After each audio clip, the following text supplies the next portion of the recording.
That night started like any other, except that my wife Sophie looked perfect for a work dinner. She stood in front of the mirror adjusting her necklace, her perfume lingering heavy in the air. I watched her zip up her sleek black dress, something far too elegant for a casual dinner with a colleague. "You look nice," I said casually, testing the waters. She smiled without looking at me. "Thanks, babe. Don't wait up. It might run late." I nodded, pretending not to notice the faint nervousness in her tone. I heard that line too many times over the past few months. Working late, team meeting, client drinks. It was the same script, just a different excuse. The truth had been whispering to me for weeks, hushed phone calls ending when I walked in, mysterious texts from unknown numbers, and that sudden distance that only a guilty heart can create.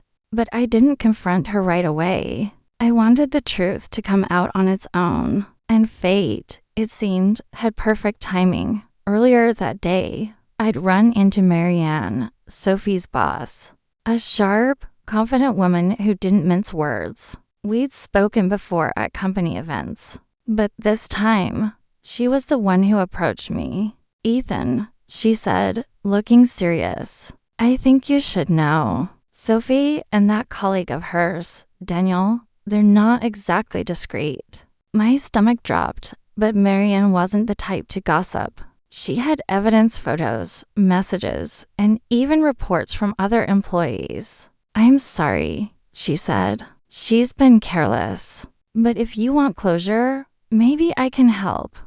That's when the idea came to life. A mix of heartbreak, anger, and something colder. I told Marianne I wanted one thing to let Sophie see what losing control really feels like. She smirked and agreed to help. "Dinner, 8 p.m. at Vina. We'll make it memorable," she said. I didn't know what I'd feel when I saw her. Rage, sadness, maybe even pity. But I knew I needed her to see what she'd done through the reflection of her own shock. Hours later, Sophie texted me, "Dinner's running late. Don't wake up."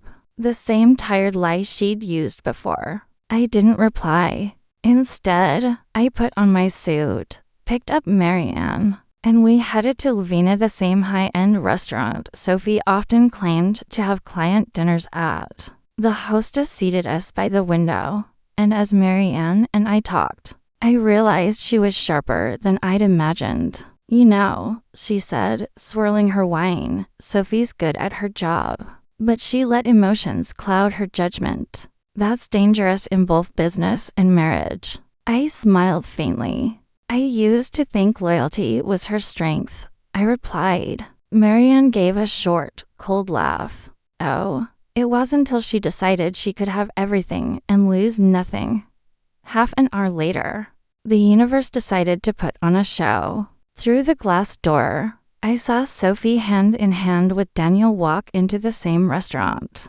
Her laughter carried across the room, her head tilted toward him like they were sharing secrets. I didn't move. Marianne noticed them too and smirked, whispering, "Showtime." The hostess led Sophie and Daniel to a table not far from ours. They hadn't seen us yet. I leaned closer to Marianne and said something that made her laugh softly, the kind of laugh that carries in a quiet restaurant. That's when Sophie turned. Her face drained of color instantly. Her eyes locked on me, then shifted to Marianne. Her smile vanished, her grip on Daniel's hand loosening. I could almost see the calculations racing behind her eyes. Panic, confusion, disbelief. Marianne, ever the professional, smiled sweetly and raised her glass. "Good evening, Sophie," she said. "Didn't expect to see you here." Sophie's lips trembled. Marianne, what are you having dinner?" Marianne interrupted smoothly. "With your husband." Daniel's fork clattered against his plate. The color drained from his face.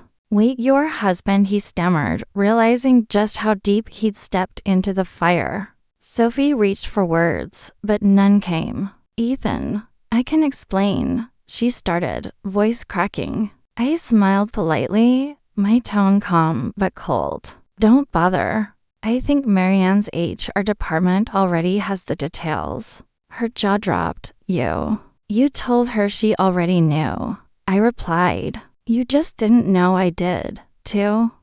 Marianne leaned forward slightly, her voice smooth but razor sharp. Sophie, consider this your official notice. We don't tolerate internal relationships that violate ethics, especially ones that humiliate our company's reputation. You're terminated. Effective immediately, the restaurant went silent. Sophie's hands shook, tears forming in her eyes. Daniel quickly stood, muttered something about needing to leave, and bolted out the door like a coward. I stood up too, dropping a few bills on the table. Marianne, I said politely, thank you for dinner. She nodded with a smile that could slice glass.